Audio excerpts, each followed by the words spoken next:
My brothers and sisters, the clean and unclean laws are specifically mentioned early in Yahuah's word, in the account of the Noachian flood, when Noah was commanded to take 7 each of every clean animal, when he and his family were back on dry land.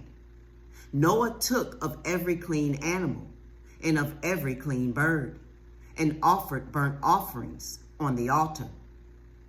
This suggests that these laws were known and practiced before the flood, even from the earliest days of mankind.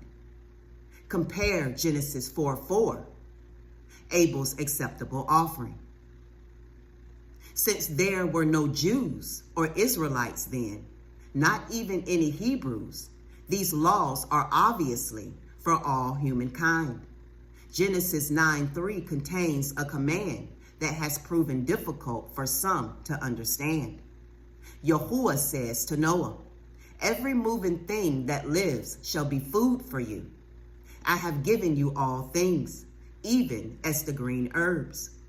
Some take this to mean that Yahuah gives man carte blanche authority to eat any kind of animal.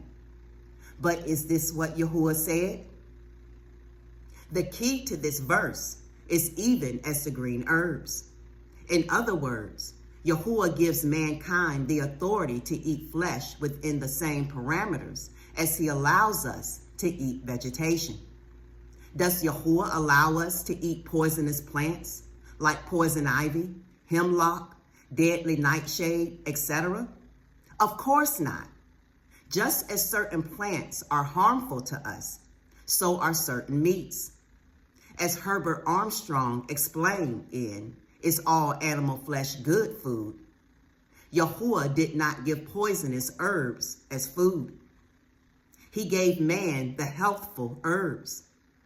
Man can determine which herbs are healthful, but man cannot by himself determine which flesh foods are harmful. That is why Yahuah had to determine for us in his word which meats are clean. Since the flood, every moving, clean, healthful, non-poisonous type of animal life is good for food, just as Yahuah gave us the healthful, non-poisonous herbs. This does not give us permission to do as we please. Leviticus 11 and Deuteronomy 14 contains Yahuah's commandment to Israel concerning clean and unclean meats. In these passages, either he lists specific animals that are clean or unclean, or he provides us with instructions about how to determine if an animal is clean or unclean. For instance, he tells us specifically that the camel, the hyrax or rock badger, the hare, and the swine are unclean. But regarding fish, he instructs us to determine if a species possesses both fins and scales. People have varying reactions to these scriptures. Some will take the position that unclean animals are harmful to the body.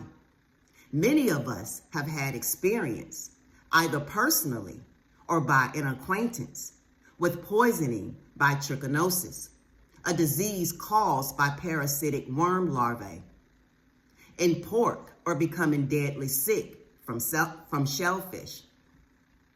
Then others will bring up Aunt Sarah, who ate pork and crawdads, drank a bottle of whiskey, smoked cigars every day, and lived to be 102 years old. Indeed, Yahuah makes some with amazingly strong constitutions.